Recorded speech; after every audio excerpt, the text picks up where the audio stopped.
Okay, welcome everyone to this 60-minute webinar on finding the evidence in APA PsycInfo. So in this session, we'll demonstrate the steps for searching for evidence using, in particular, the PAO framework, that is population exposure outcome, on the EBSCOhost interface. So of course, APA PsycInfo is focused on the interdisciplinary aspects of the worldwide behavioral and social science research and literature, and it's an unmatched resource for leading scholarly research findings in psychology and related fields across a host of disciplines. So for those who have not met me or been on my sessions for a while, I'm Richard Crooks. I'm manager for training services based in the UK, working for the customer training services team, supporting a team of trainers who serve in Europe and also in the Middle East and Africa. So thanks for joining us in this particular webinar this morning. In terms of the objectives for this session, I hope that by the end of it, you'll be able to describe the content and coverage of APA PsycInfo. I appreciate for some of you, this may not be new. You may already be using APA PsycInfo on another platform, or you may indeed be running a trial or subscribe to APA PsycInfo on EBSCOhost, but we'll just review the content and coverage. You'll also be able to create and run a PAO framework search for APA PsycInfo, as I've mentioned in the initial introduction. You'll also be able to use the APA thesaurus to find relevant articles using the obviously controlled vocabulary there. And also you'll be able to focus your search results using the available filters as needed. And finally, you'll be able to save results and searches for future access, and also find further support for APA PsycInfo on EBSCOhost, either through EBSCO directly or the APA website, which I'll refer to as we close later. So I hope that's what you're expecting from the session. If there's anything else regarding APA PsycInfo you wish to know about or want to learn more about, then please post it in the Teams chat. If I can't answer your question or respond to your comment in time, we'll follow up offline post-session. In terms of APA PsycInfo, it is, of course, an unparalleled index of peer-reviewed literature. It's updated twice weekly, so very current, has over 5 million bibliographic records available, indexing 2,200 plus journals. The vast majority there, 99%, are peer-reviewed journals. You will also find authored and edited books and book chapters within this particular database. Also, the dissertations that are included are selected from Dissertation Abstracts International, and we have, of course, international literature. So we have publications indexed from more than 50 countries with journals published in 29 languages. If you'd like to delve deeper into the kind of content coverage, I'd recommend visiting the EBSCO.com website. That will give you the additional information there, and also the title list coverage, which you can view online as well. And you can also see additional product guides there in relation to psychology resources from the APA. So they are also listed there. You'll also see there's a trial link there. You can request a trial directly from the website, although you may wish to talk to your local EBSCO account representatives if you're interested in pursuing a trial and if that's necessary for you. Okay, so EBSCO.com is the really go-to place for updated content in terms of what APA covers. And of course, you can also go to the apa.org website, which we'll see later as well. In terms of this particular training, then I wanted to focus on a research question in relation to the PAO framework, as I mentioned. So this is, does social media use lead to eating disorders in young people? So from the outset in this research question, I've highlighted the key elements that we can begin to explore in terms of developing our search strategy. So we've got social media there, eating disorders, and young people highlighted, as you see on the slide there. Now, when we translate that to the PAO framework, then you'll see the 3 columns indicated here for population, exposure, and outcome. So this is where we can begin to devise an appropriate search strategy for this particular database using this framework. So of course we are looking at young people. That can be rendered, as you see there, as young, teenagers, adolescents, etc. So the second row there on this table indicates in lowercase, in italics, the keyword search terms, the free text search terms that we're going to enter to run a search to find relevant content. So of course we are, in a sense, second guessing the writers, the authors, the researchers, editors in terms of the terms used within the behavioral sciences literature, if you'd like, in relation to this group of people, this population group or patient group, as it were. Then there's the exposure. So we look at those young people who are exposed to social media, of course. So it could be multimedia in general, it could be social networking, and it could be more specific, such as Facebook, Instagram, Snapchat, TikTok, and so on. And then with the outcome, eating disorders, that's quite a broad term. It could also include anorexia, bulimia, binge eating, body image, purging, vomiting, etc. Okay, so again, the second row is really just outlining some of the key terms that we would enter, perhaps in our first iteration of the search. We may pick up additional terms, we may consider other terms later, we may even liaise with colleagues, etc., or the requester of the search to determine what other terms should we be using. The third row there, as you might guess, also in italics but in uppercase, relate to the actual APA thesaurus terms. So, of course, the APA thesaurus is the definitive thesaurus control vocabulary for psychology, behavioral sciences, etc. And we have access to that through this database. Also, by the way, APA PsycInfo, or the APA thesaurus, is available through the Discovery Service. So, of course, some of you may have access to the NHS Knowledge Library Hub. Some may have EBSCO Discovery Service at your institution. And we're the only provider where the APA thesaurus is available for Discovery Service. And you can see there the uppercase terms: adolescent attitudes, adolescent behavior, adolescent development, and so on. Social media, of course, would be a major term within the index, digital media, digital marketing, and so on. And then in the third column, under outcome, you have eating disorders, eating behavior, anorexia nervosa, and so on. Now, of course, you may wonder, well, I've got these terms there. How would I know that initially? Well, of course, the free text search terms are ones you're going to be exploring to begin with. And then you may pick up some additional index terms, which you'll find once you start searching the database. So although I've got these three rows nicely laid out with terms populating this table, I would not necessarily know the APA thesaurus terms until I actually begin searching. So again, this is something you can do back and forth, creating something offline, searching the database, and then beginning to create the table, if you like, of the terms that you wish to enter in terms of the search strategy you want to apply within this database. So just moving on, in terms of conducting a search combining keywords and APA thesaurus terms, you'll see here there is a link on the top toolbar to the APA thesaurus of psychological index terms. This is where you can browse the thesaurus. So once you click that link, you can enter your search terms. So in this example, anorexia or bulimia. When you click browse, it will then map those terms to the preferred index terms from the APA. So bulimia, of course, is an index term, as is anorexia nervosa, which you would expect. And then you click add to add those terms to the search, and then you can run the search accordingly. So this is just selecting the thesaurus of psychological index terms, and then enter terms to browse the thesaurus as the relevant headings, and then click add, okay, as shown here. So that's the standard way that you can apply. Now, there's another option as well, which I'll introduce you to, which highlights another feature to be directed to the APA thesaurus term for the keyword search terms that you are entering. Now, another thing I wanted to mention here as well are the expanders that allow you to broaden the scope of your search. So you can widen your search to include words related to your keywords or included the actual text of the full text results in your search. So apply related words picks up synonyms and plurals from the thesaurus. So if you enter something like anorexia, then it would probably pick up anorexia nervosa.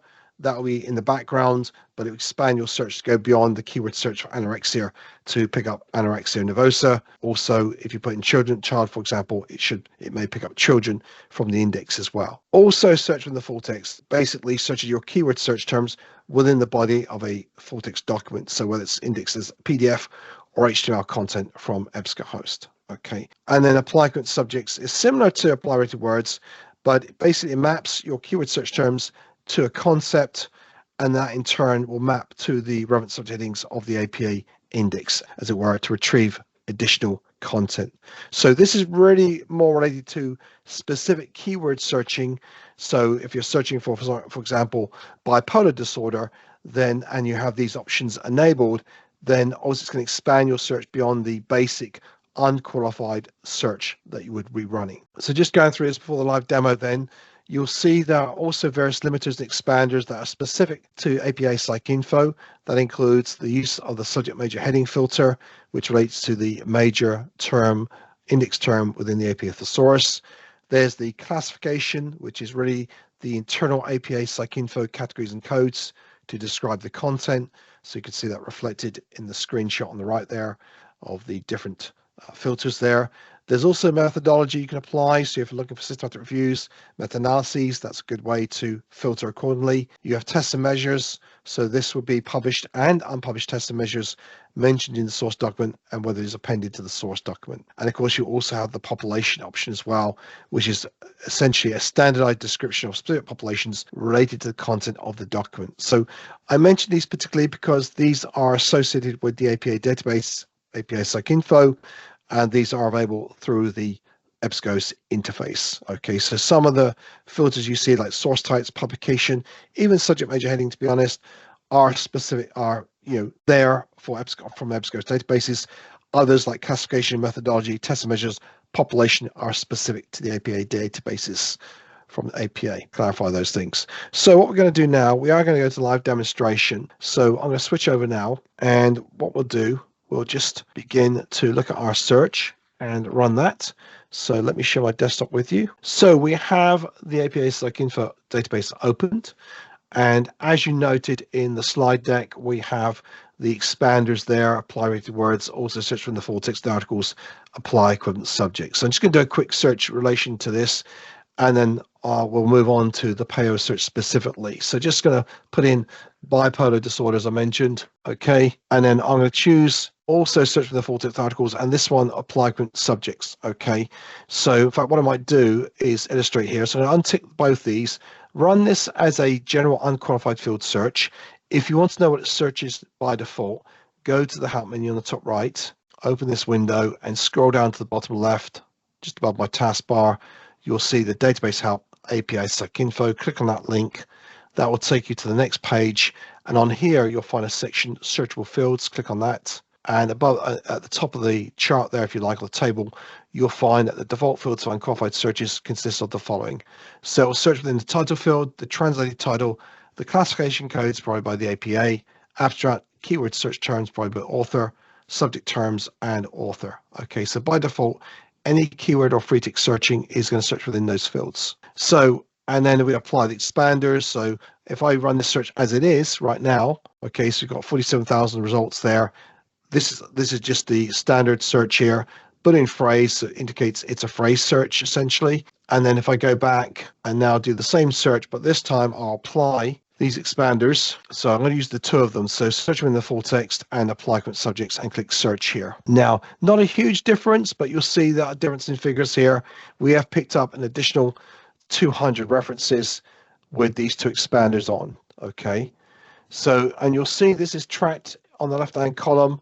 So you have the search bipolar disorder and the two expanders are shown here. Now you can remove any one of these if you wish, or both those, to revert to the original search. But just to highlight that it does expand your results based on the keywords appearing in the text of documents, or where available, or in relation to the concept mapping. So mapping bipolar disorder to a key concept, which in turn is mapped to the subject terms, the APA terms within PsycInfo, and it will retrieve those records. Okay. Good question, Jill. I thought that when you saw this, how is it searching the full text with a bibliographic database? Very good question. So as Jill points out, bibliographic database, API PsycInfo, is basically an abstract and index only database. And if you look at these results, you'll see the first two have no full text, but item 3 does. Okay, and item 5 does. So you wonder what is going on here, what is happening. These records make sense because it is an abstract and index only database. But what's happening is that with EBSCO's smart linking feature, you'll find that any other EBSCO database that have full text, where the same article or the same journal is indexed as full text within those databases. So for example, if you subscribe to Medline Ultimate or Sentinel Complete, as higher-end versions of those databases, then that linking to the full text will be pulled through to another EBSCO database like API PsycInfo. So on the left-hand column, you will see a reference here to linked full text. If I select this option, we're now looking at, so of the 47,000 references, they're all indexed in API PsycInfo. Strictly speaking, they're bibliographic records only, but with EBSCO Smart Linking, 14,000 of these references are available full text, either in HTML, PDF, or both. Okay, so these will be coming from another database. They're indexed in PsycInfo, but they are available full text in another EBSCOhost database. So I hope that makes sense. So obviously the advantage is if you've got more full text databases on the EBSCOhost platform, when you search IPA PsycInfo, so long as those articles, those journals are available through other databases, that full text content will be pulled through. Okay, so if you need more information on that, we can supply that as needed, but it does mean you are still searching through full text records, albeit records that are indexed elsewhere, as well as being indexed in the APA PsycInfo. So I hope that makes sense. But good question. I was wondering when someone's going to mention this, because well, this is odd because it's supposed to be APA PsycInfo is only bibliographic. Okay. So that makes sense. Okay, but I just wanted to show you this briefly because I wanted to highlight the functionality of the expanders as I included it in the slide deck. So what I'm going to do now is clear the screen, and we'll now move on to the main subject, if you like, the research question that we introduced in the PowerPoint. So we are going to begin with young people. So I can, of course, use quotation marks for exact phrase searching, so young people there. Or I could put teen. I could truncate, by the way. The truncation symbol is the asterisk. That pick up teen, teenage, teenager, teenagers. I can also do the same for adolescent. So if I do adolescent here, and then that'll be adolescent, adolescents, or adolescents. Okay. I might also factor youth here, and also or child. Okay. So I truncate that for children or childhood as well. Okay, so it depends on our definition of young people. We may be strictly speaking looking at adolescents only, so up to age 18, as it were, but I'm going to keep it quite broad initially at this stage. Now, at this stage, I've got these terms. I'm going to run a keyword search, and I'm going to run it as an unqualified, as a title and abstract search here. So what I might do is I'm going to select title from this field, drop down list, and then AB here from abstract. So there. And I'm doing a title and abstract search within APA PsycInfo initially, and I'll combine it with the APA, the source search. So paste that into the box below, select OR, and then I'm going to run this in the title and abstract field. So not surprisingly, we have a lot of results there, over 1 million from this database currently. So we're searching specifically though in the title and abstract search for these fields. Now we want to find the equivalent APA term for these areas. So what we can do here, we can combine it. And so as I mentioned in the PowerPoint, you can go to the APA thesaurus of psychological index terms, and you can add the terms. So for example, if we want to search for adolescent, okay, then or youth, or young, let's go for youth for now, and browse, then we can look at the terms here. So you can see here, we've got a lot of terms here.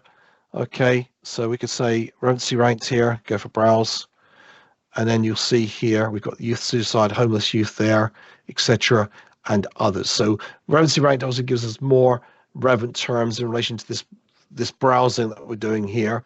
So we have got, like, for example, adolescent health here, adolescent, let's see now, adolescent characteristics, adolescent psychology. Not surprisingly, a lot of index terms in the APA in relation to this particular population group.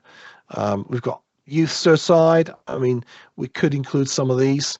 And one thing to note here on this page, you'll find, for example, adolescent development, if you follow the line across, is set to explode. Now, it's an unfortunate term, I know, but this means it's going to be expanded, okay, or include narrower terms. So if I go to adolescent development here, you'll see adolescent development also includes adolescent characteristics and all these narrow terms. So although I've selected adolescent characteristics and adolescent health separately, they are actually automatically included in this this APA term.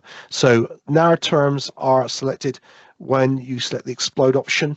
So that would include adolescent behavior, health, characteristics there, early adolescence, late adolescence, etc. And then there are the related terms. Okay, so just to go back to the terms list, just highlight that. So what we need to do, we don't need to select these because these will be selected when we choose the other term. Okay, so let's see now. So when we select adolescent development, the others are going to be selected automatically. Okay, so What also we might want to include, we've got late adolescence. Now, let me just double check that again to make sure those are included. I think they are included. Yes. So basically, the narrative terms are going to be included. So behavior, characteristics, health, all those. So that means I can deselect those or not as they're included automatically or leave them as they are. Okay. So what I'll do, I'll leave it as it is right now. I'll put homeless youth as well, although, you know, that may still have a youth mental health. I think I'll include that also here. Okay, and we'll run the search here. Okay, so just going to add. So what I need to do now, once I've selected my terms from the index terms, I click add here, and you'll see all these are included in the search box above. Okay, notice for each of these terms, they're prefixed with DE, which indicates descriptor. This is the kind of the APA equivalent of MH for a mesh heading in Medline, for example. So we know that DE is the definitive subject term within the APA thesaurus. So if I click search here, okay, and I've got those terms listed there, and I can see, I mean, a lot of this content will probably be covered by the initial keyword search in any case, but I can combine the two sets together and search with or here. Okay, so we picked up a few more. You can see S3 here. We picked up about another 100 or so references. Well, I say references, I mean, from the original listing, actually 3,000, just over 3,000 records in addition. So we had over 1.003 million from the title object search, and now we have 3,000 additional records based on the index terms that we've chosen here. Okay, and remember, this could be the first iteration of this search. We may not include everything that we could think of, but we may go back and review this.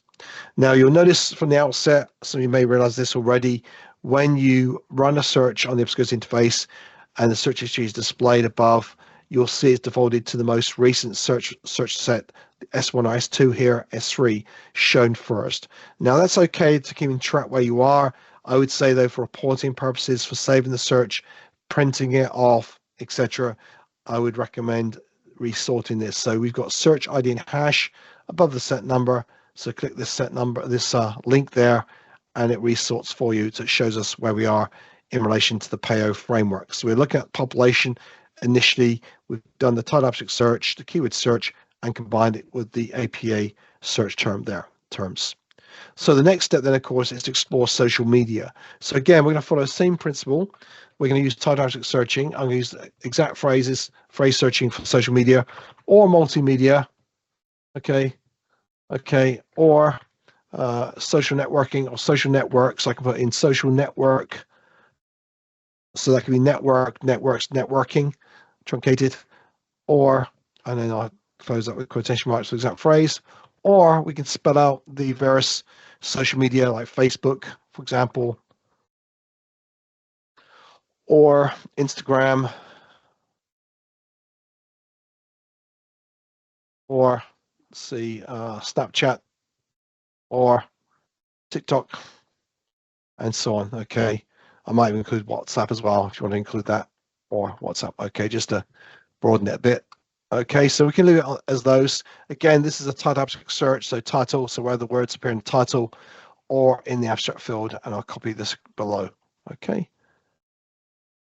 and then use or here and click search here. Okay, so that's the first part of the second element of PAO, the exposure, being exposed to social media and the like.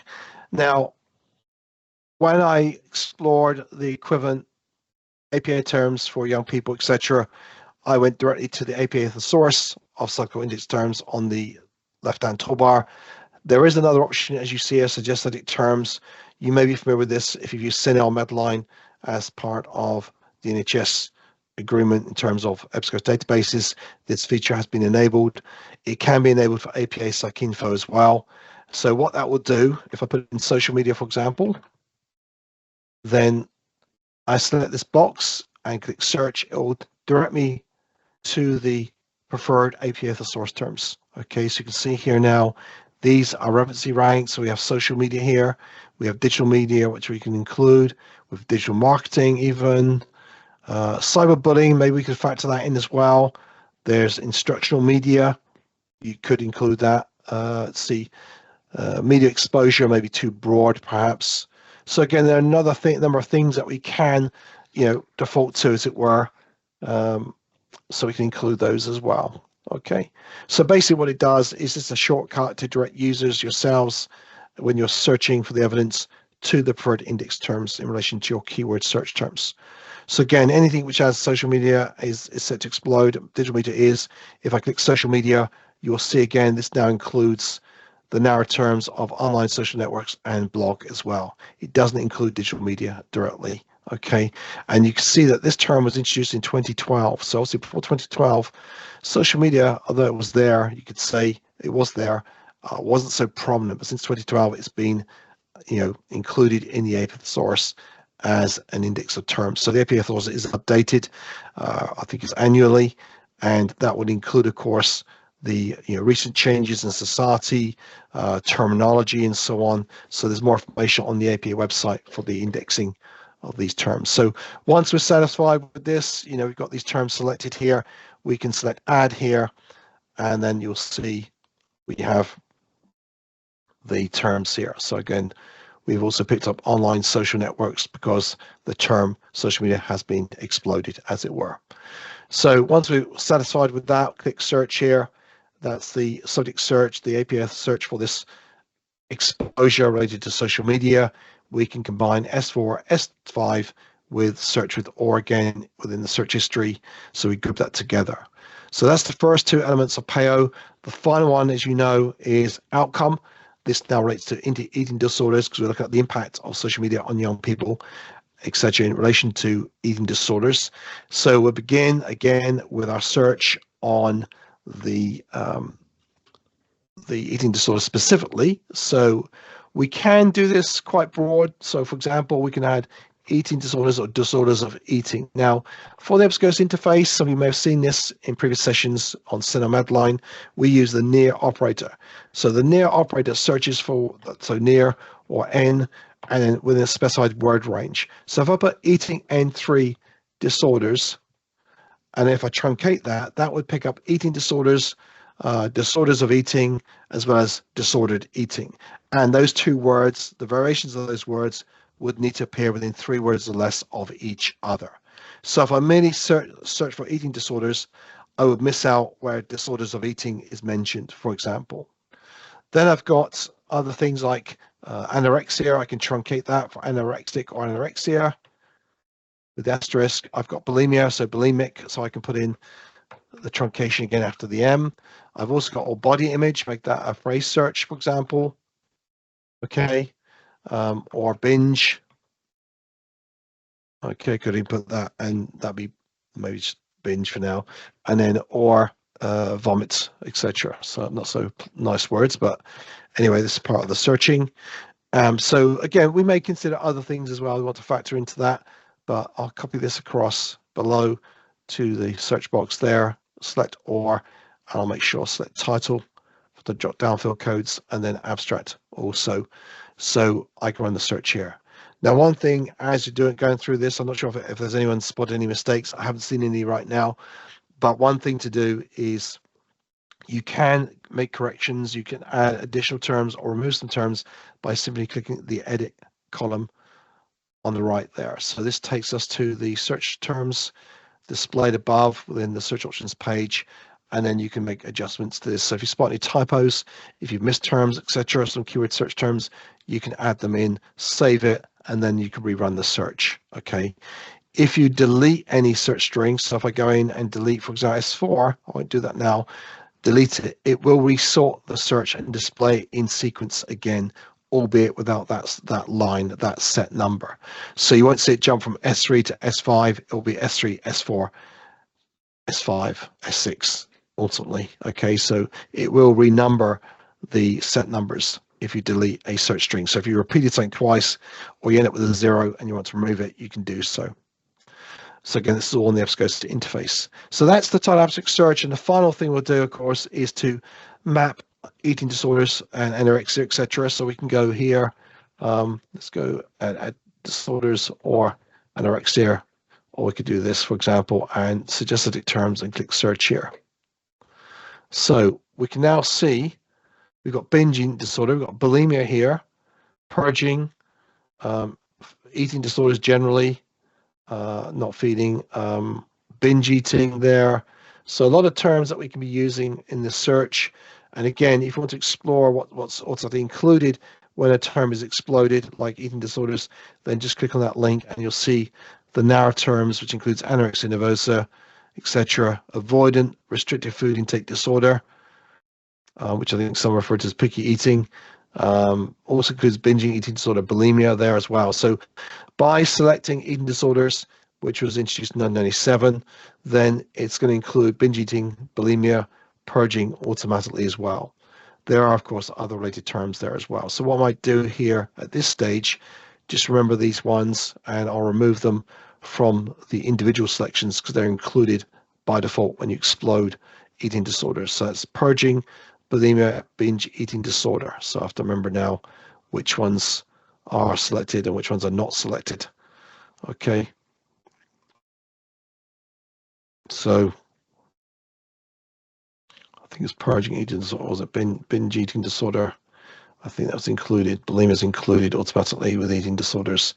So I'm just going to double check again. Okay. Yeah, so binge eating is rated, so that's fine. So go back to the list again. I'll click add here, and you can see the number of terms. So although we selected only a couple of terms, there's more included here as well. Okay, so we can click search to retrieve records index with those APA subject terms.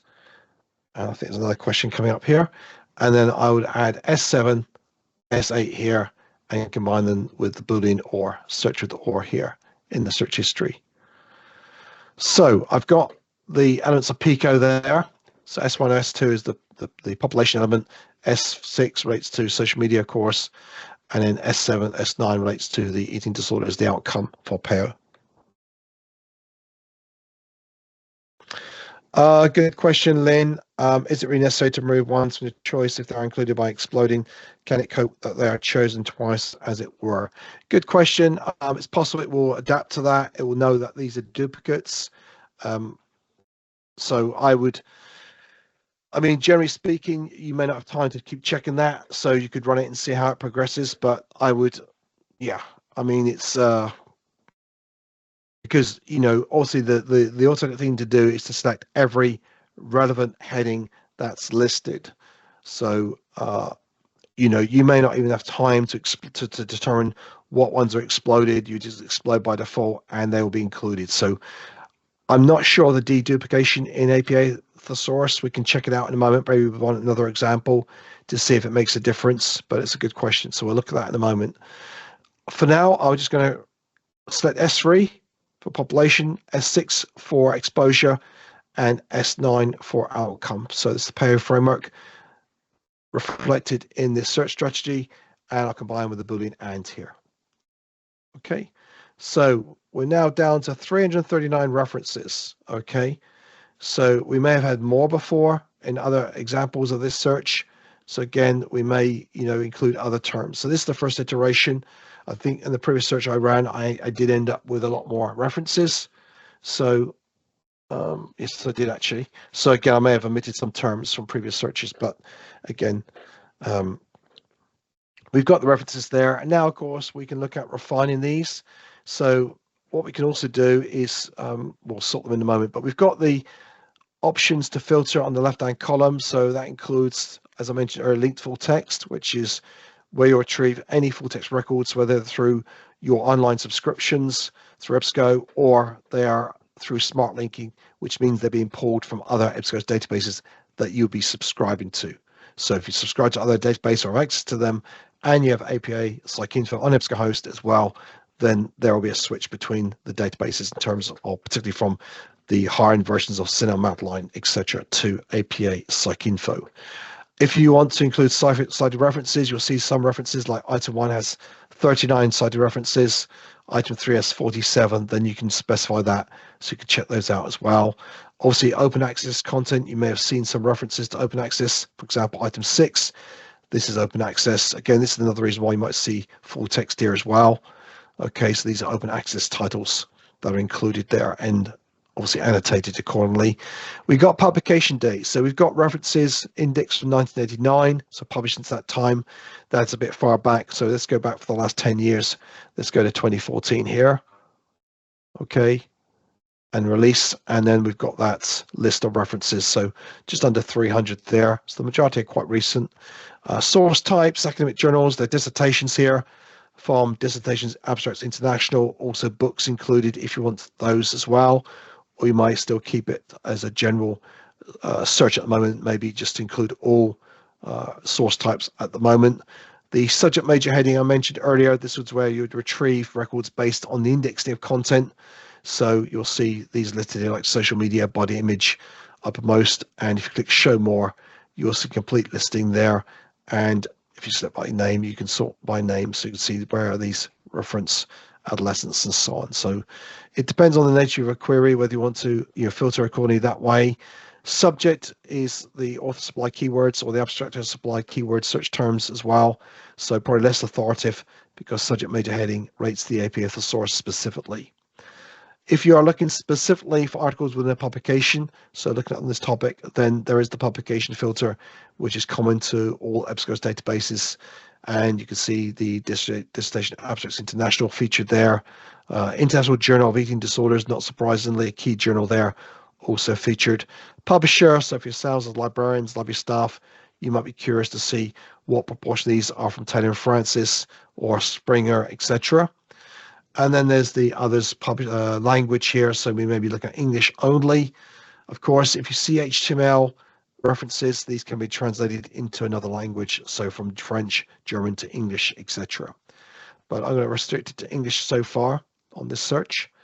And then we have other features here. I didn't mention age and gender, I don't think, in the slide deck, but age and gender is also featured here as well.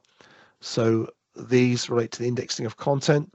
So again, if you look up to the age group, like adolescents, you can see the 182 references. So these are below 17. I think in CINAHL, adolescents includes up to 17. So again, it depends on the age group you're looking at. So again, this relates to the indexing of content. So you can see item 6, for example, mentions adolescents 13 to 17 years of age and also adulthood as well. So whenever you select these filters, it's related to these age and gender filters. It's related to the indexing of content within a record. Now, this classification which I mentioned, this is coming from the internal codes classification for APA. So you can see it has eating disorders there, behavioral disorders, etc. as well. Methodology, depending on the nature of your search, you may be looking at a literature review or quantitative study. You can choose those, or quantitative study or interview as well. Again, click show more here. And you can see we've got some 14 systematic reviews. So say, for example, you want to look at those systematic reviews, there may be a meta-analysis. Let's see if there's 2. So you can sort these alphabetically by the way. So for example, now I can go for the meta-analysis and systematic review here. Okay, so click update, and the results now would be limited to these 15 records. And you can see systematic review is the first one and the most recent one from January of this year. Okay, so the impact of social media influences on health outcomes.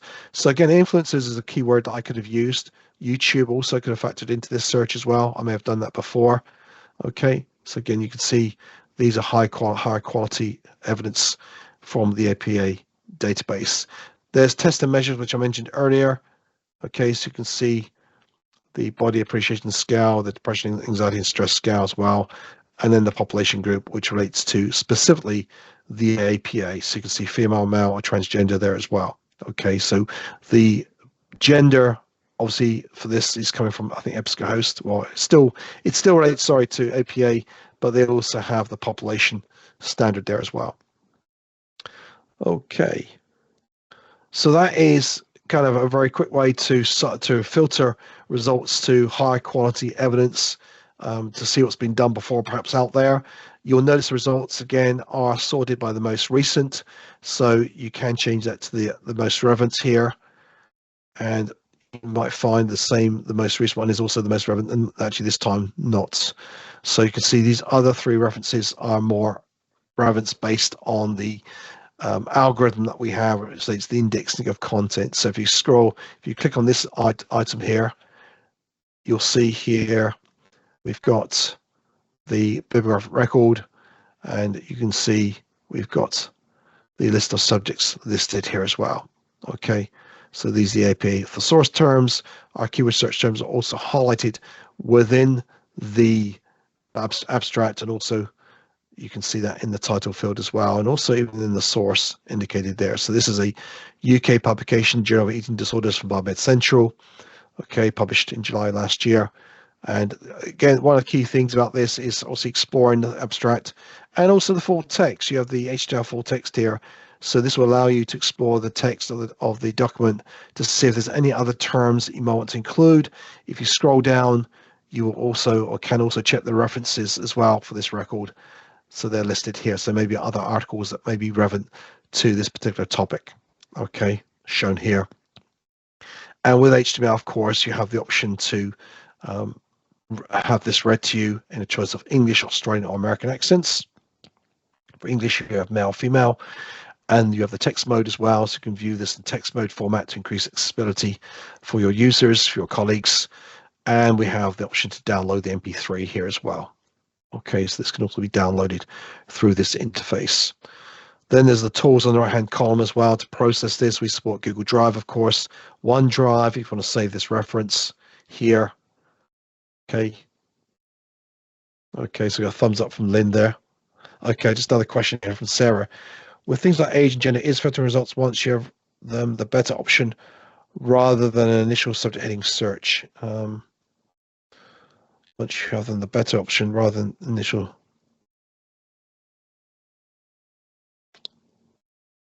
Yes. Yeah, I see a point. Yeah, so should you just search for subject group? Should you? I mean, in a way, it's yeah. So the question is relates to the application of, if you're looking for a particular population group, age group. Now, I went for, of course, young people, adolescent. I kept it quite broad initially.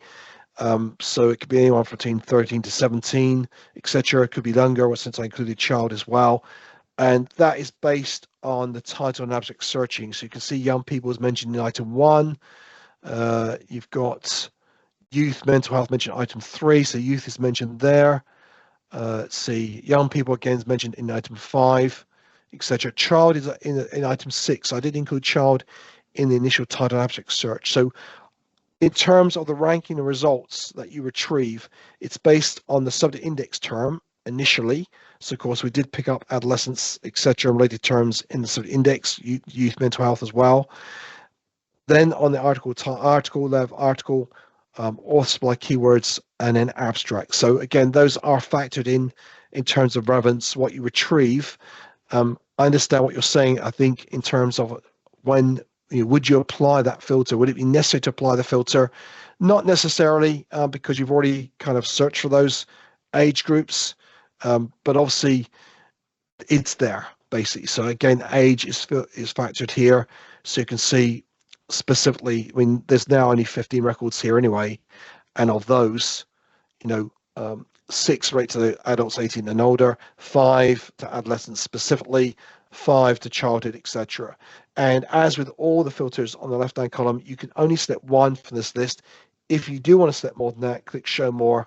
Then you'd select, for example, adolescents and maybe school age here, if we were going to include children as well, possibly up to age 12. Of course, birth, it wouldn't apply in terms of social media, but certainly 5, 6-year-olds, 7-year-olds, they have phones these days. They'll be using some of these services perhaps, so you can include them.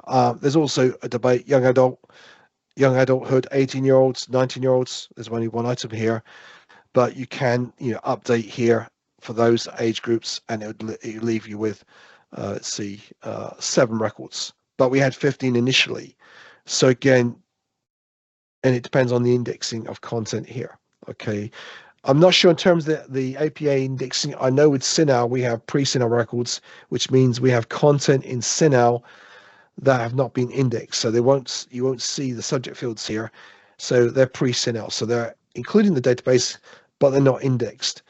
APA, I'm not sure about that, whether you will find records that have no indexing at all, or whether it's 100% indexing. I haven't seen any at the moment without indexing. So, yeah.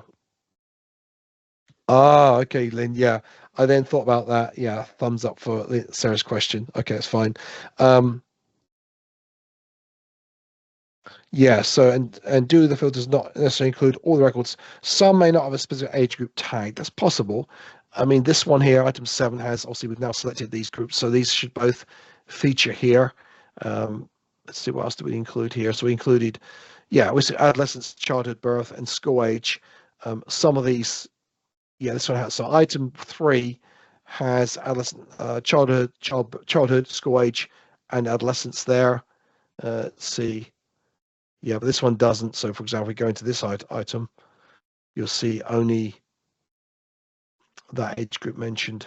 If that's not, yeah, so age group is mentioned here, but there's no reference to childhood, because obviously it doesn't apply. So it's kind of or essentially. So it's using the or operator between those terms. So anything where, adolescence is a subject term, or childhood or school age, as it were.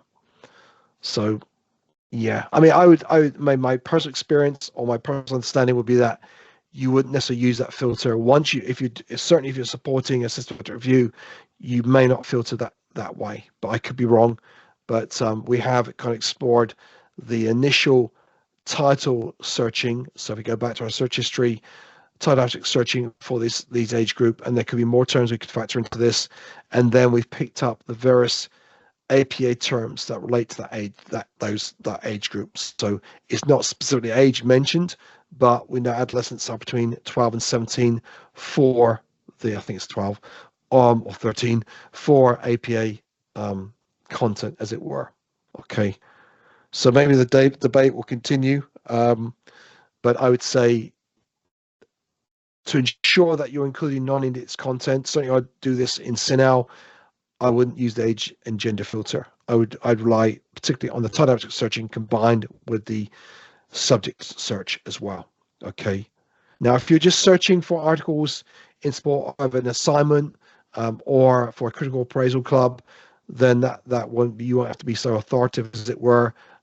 If, say, for example, they were looking at an article in relation to childhood or school age children, then obviously go ahead and use the filter age, and if it's gender, use the appropriate gender there for that research.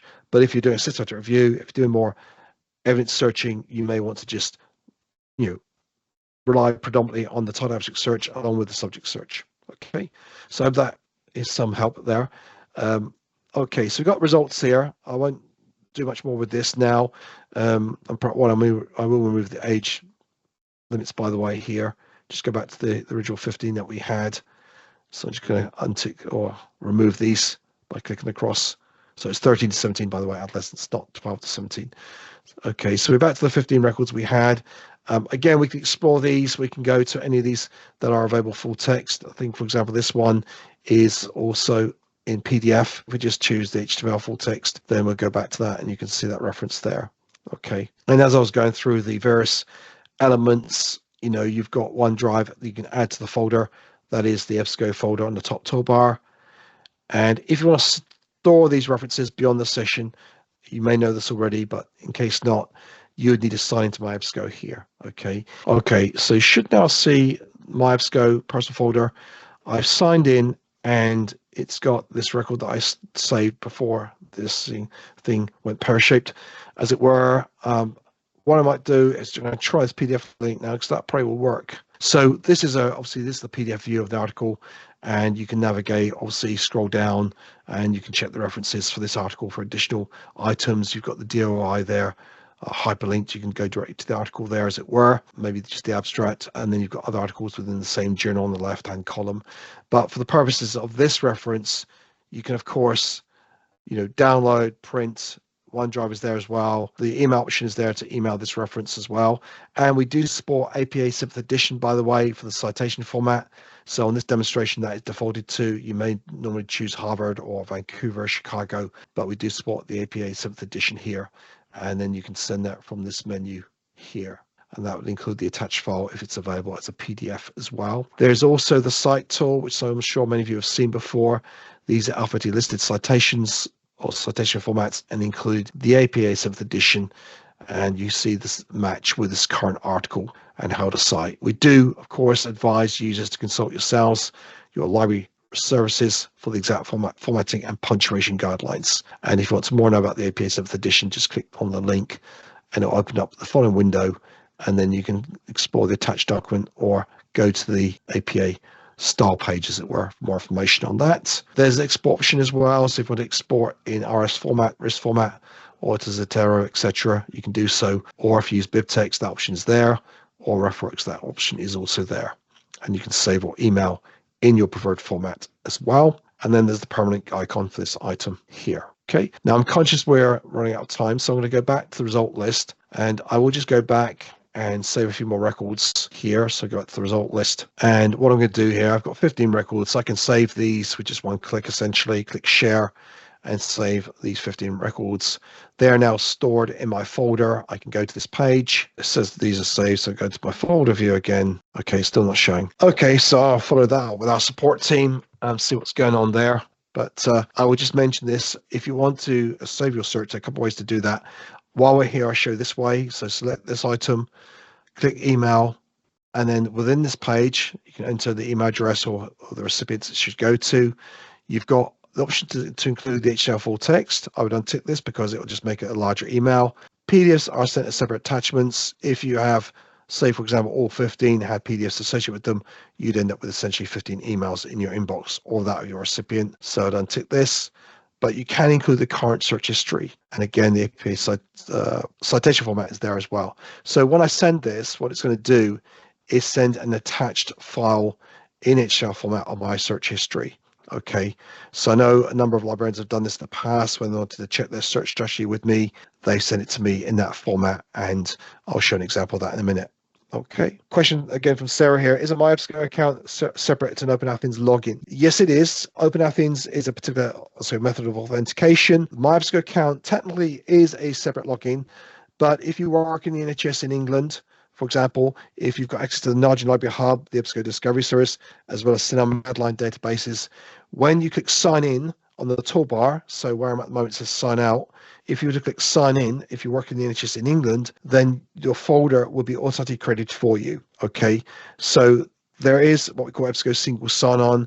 So the My EBSCO folder sign-in is synchronized with Open Athens. So if you are working outside the NHS, if you're in academia, for example, then you have your standard authentication to get to your databases, and then unless you have EBSCO single sign-on, you have a separate account to create. Okay, yeah, thanks, Sarah. Okay, so yeah, My EBSCO has a particular login. Open Athens has its authentication service, but they can be synchronized. Okay, so if you don't have that where you are and you want to know more information, let us know. Okay, so we do have some more information on that. Okay, so that's searching history. That's sending the search history. The last thing I'll show you is to save the search. You can either print it, so go above the search history, click the link, print search history, opens up the window. You can right click and print, and then you can send it to your printer, or you can choose the destination option to save as PDF if it's available within your printer, and so you can still save it as a PDF if you prefer.